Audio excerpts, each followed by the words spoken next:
Buat kalian yang lagi belajar bahasa Jepang, pasti udah nggak asing lagi sama yang namanya JLPT N5.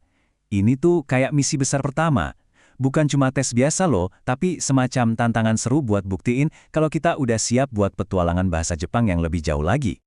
Terus pertanyaannya, apa sih yang benar-benar dibutuhin buat bisa lulus ujian paling populer di dunia ini? Skill apa aja yang harus kita punya? Nah, tenang. Di sini kita bakal bedah tuntas semuanya, satu persatu, biar kalian punya gambaran jelas banget apa yang bakal dihadapi. Oke, sebelum kita mulai misi apapun, kita butuh peta kan? Nah, anggap aja ini peta kita buat JLPT N5. Paham strukturnya, itu udah setengah jalan menuju kemenangan. Jadi, ujiannya itu dibagi jadi 3 sesi utama.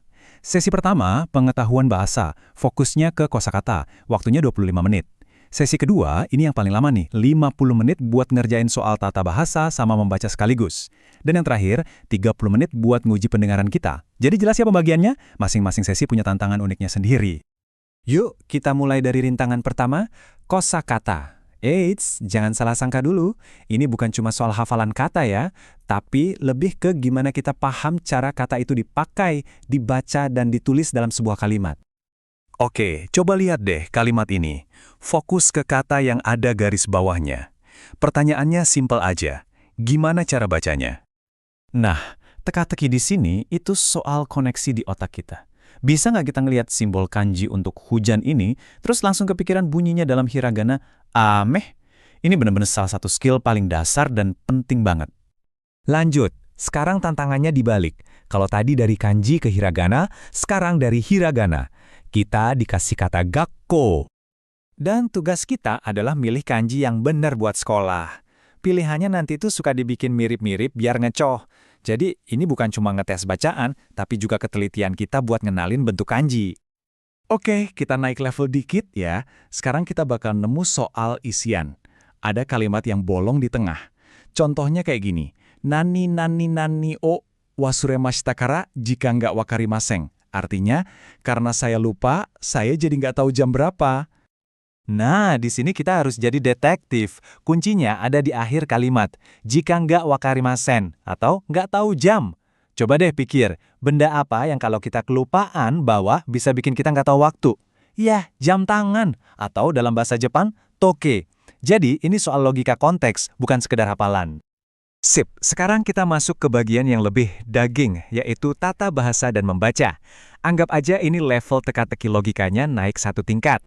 Ini dia, soal tata bahasa yang klasik banget. Watashi wa ashita no hikouki kunie kaerimasu. Saya, pesawat besok, pulang ke negara. Kira-kira kata kecil apa ya yang pas buat ngisi bagian yang kosong itu? Jawabannya ada di pemahaman kita soal partikel. Partikel itu kan kayak lem dalam kalimat bahasa Jepang. Di sini, kita mau bilang kita pulang pakai apa atau dengan apa. Nah, partikel yang fungsinya buat nunjukin alat atau cara itu adalah de. Jadi, hikouki de, pulang dengan pesawat. Simpel kan? Tapi penting banget. Nah, ini dia salah satu tipe soal yang paling seru menurut saya. Teka-teki acakata. Jadi kita dikasih potongan-potongan kalimat, tugas kita nyusun ulang jadi benar, dan cari tahu kata mana yang posisinya pas di tanda bintang itu. Cara mecahinnya, kita harus mikir kayak alur kalimat Jepang. Biasanya, objek dulu, baru keterangan, baru kata kerja. Jadi, tsugi no shingo wo, lampu lalu lintas berikutnya, terus migi ni, ke kanan, baru dia perintahnya, magatte kudasai, tolong belok. Kalau digabung, jadi, tsugi no shingo wo, migi ni magatte kudasai. Berarti kata yang ada di bintang adalah migi. Ini benar-benar ngetes feeling kita soal susunan kalimat. Oke, sekarang kita pindah ke bagian membaca atau dokai. Biasanya, kita dikasih bacaan pendek, kayak cuplikan ini. Kesa wa nani mo tabemasen deshita. Okita jikan ga osokatta kara desu. Artinya, pagi ini saya nggak makan apa-apa, soalnya bangunnya kesiangan. Nah, biasanya pertanyaannya bakal kayak gini. Pagi ini sebelum ke sekolah, makan apa? Jawabannya, ya ada plek-plek di teks tadi. Nani mo tabemasen deshita, alias nggak makan apa-apa. Jadi skill yang diuji di sini tuh sebenarnya simple. Bisa nggak kita nemuin jawaban yang udah ada di dalam teks dengan cepat dan tepat? Oke, kita sampai di babak final, rintangan mendengarkan atau chokai.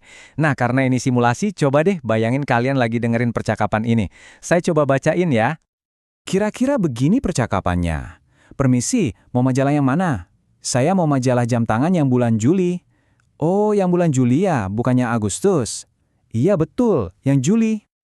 Nah, dari percakapan singkat tadi, kita harus milih jawaban yang benar. Kuncinya apa? Dengerin detailnya. Dia minta majalah jam iya, tapi spesifik, yang edisi Juli, bukan Agustus. Nah, kemampuan buat nangkap detail kecil kayak gini di tengah percakapan itu yang lagi diuji. Jadi kalau kita rangkum, setelah ngelewatin semua tantangan tadi, dari baca kanji, nyusun kalimat, nyari info di teks, sampai dengerin detail, sebenarnya apa sih intinya? Apa yang benar-benar mau diukur dari ujian N5 ini? Intinya, N5 itu mau mastiin kalau fondasi bahasa Jepang kita udah kokoh. Ini bukan soal lancar ngomong kayak orang Jepang. Belum. Tapi lebih ke kompetensi dasar. Kita bisa baca sekitar 100 kanji esensial, paham pola kalimat dasar, bisa ngikutin obrolan simple sehari-hari, dan ngerti kosakata praktis. Anggap aja ini kayak kita dikasih seperangkat alat dasar buat nanti ngebangun rumah yang lebih besar. Jadi, lulus N5 itu bukan garis finish, teman-teman. Justru, itu adalah sertifikat bahwa fondasi kalian udah kuat. Itu titik start. Pertanyaan besarnya sekarang adalah, dengan fondasi sekuat ini, kalian mau bangun apa di atasnya? Mau sejauh mana perjalanan bahasa Jepang kalian?